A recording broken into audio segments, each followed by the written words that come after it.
You probably saw the headlines about a U.S. military aircraft crash in Iraq. But the story behind this tragedy goes so much deeper than those initial reports.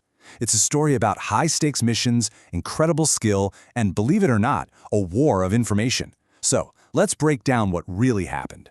To really get the significance of this event, we need to zoom out for a second. This number, 13, that's the total number of U.S. service members lost so far in Operation Epic Fury. That was the mission this aircraft was supporting. So there's a much bigger context here. And this number 6, well, this brings us right to the heart of our explainer. 6 is the number of crew members who tragically lost their lives in this specific KC-135 aircraft crash. So, according to U.S. Central Command, a U.S. Air Force KC-135 went down in western Iraq. And of those 6 crew members who were lost, 3 of them were from the Ohio Air National Guard's 121st Air Refueling Wing. Now, the specific circumstance of this crash is absolutely crucial. This was not a combat incident. CENTCOM made it very clear that it happened in friendly airspace during a refueling operation between 2 of these massive tanker aircraft. And that brings up a really important question. What exactly is a KC-135, and why is its mission so vital? Well, it's often called the flying gas station. And trust me, it's for a very good reason. For anyone who might not know, mid-air refueling is pretty much what it sounds like. It's the incredibly complex process of passing fuel from a tanker, like the KC-135, to another aircraft, all while flying hundreds of miles an hour. So why is this so important? Why go through all that trouble?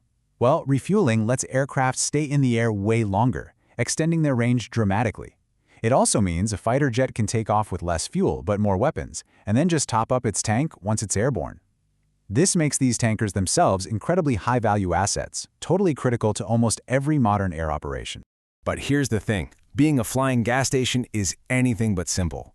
This mission is an operation of inches. It demands incredible precision and skill, where the margin for error is basically zero.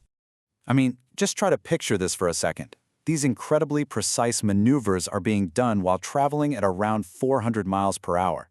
It's just an astonishing feat of airmanship. And while flying at that speed, get this, the 2 aircraft are separated by as little as 50 feet. It's an unbelievably demanding task that requires absolute, total focus from both flight crews. And don't just take my word for it. As retired Air Force Special Operations Commander Glenn Ignazio puts it, the danger is constant. It doesn't matter if it's a routine training flight over the U.S. or a mission in a combat zone, that risk is always there. So, here's the bottom line. This wasn't some unusual one-off combat action. What happened in Iraq is the exact same high-stakes maneuver that crews practice constantly, and they practice it precisely because it is so difficult and so inherently dangerous. So, in the aftermath of a tragedy like this, the focus immediately shifts to figuring out what went wrong. How does the military even begin to investigate something like this? Well, the process is very methodical, and it's designed to be completely impartial, kind of like a civilian NTSB investigation. They bring in an independent team, often pilots with experience on the very same aircraft, but from a different unit. That way you remove any emotional connection.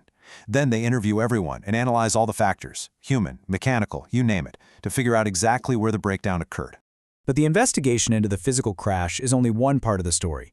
You see, in the modern battle space, a second conflict kicked off almost immediately, the war of information. And you can see the 2 conflicting narratives right here. On one side, you have U.S. CENTCOM, immediately clarifying that it was a non-combat incident.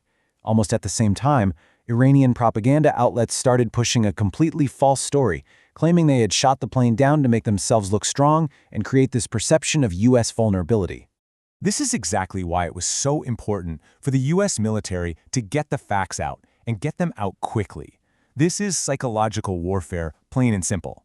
By falsely claiming they shot down a high-value asset like this, the enemy tries to chip away at morale, both within the military and among the public back home. Security analyst Glenn Ignazio calls this the trinity of conflict. To sustain any operation, you need 3 things: military capability, the right mindset from your service members, and, crucially, public support. Propaganda and disinformation, they're designed to attack that third pillar directly. And that really leaves us with a final question, doesn't it? This incident shows that the first report is almost never the full story. In an age where this kind of information warfare is constant, seeking out facts from different sources and looking beyond those initial emotional headlines, well, it isn't just good practice, it's absolutely essential to truly understanding what's going on in the world.